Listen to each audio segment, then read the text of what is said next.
Cette plénière du 12 octobre au siège du Conseil économique et social, dont le numéro 1 est M. Jean-Pierre Kiwakana, a vu tout lieu d'être intéressant. Elle était marquée par la brillante présentation faite par le ministre de Ressources hydrauliques et électricité, le professeur Teddy Luamba Mumba. Intervention qui n'a laissé aucune place au doute. Abordons l'importance pour la RDC des énergies renouvelables décentralisées. Énergie qui, comme l'on a appris, le conseiller de la République ainsi que le bureau, bien dirigé par Jean-Pierre Kiwakana, sont de sources de production adaptée pour approvisionner les sites pour le réseau autonome et qui s'appuie sur l'éolien, le solaire et l'hydraulique.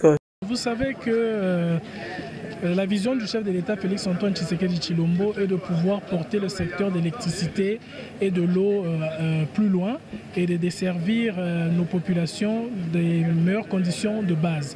Alors le Conseil économique et social a toujours émis des avis consultatifs et nous avons été invités, on a eu l'honneur de venir parler du secteur des énergies renouvelables et de son incidence sur le développement économique de la RDC, chose que nous sommes venus pour nous atteler à ce devoir, et ça va aussi dans le sens de la redevabilité que nous avons comme membres du gouvernement sur d'autres institutions de la République. Il a noté qu'au niveau du ministère, le docteur professeur Teddy Luamba a rassuré presque tous les conseillers de la République présents en cette session plénière. Son riche exposé a relevé quelques projets conçus par le ministère de Ressources hydrauliques et électricité, notamment la construction des centrales hydroélectriques hybrides sur base photovoltaïque et stockage de batteries à Gemena, Bumba et Ziro. La fin de cette séance académique a vu le président du Conseil économique et social, Jean-Pierre Kiwakana, assisté de son bureau, remettre au ministre quelques documents dénommés avis consultatifs que produit ses conseils, accompagnés d'une photo de famille.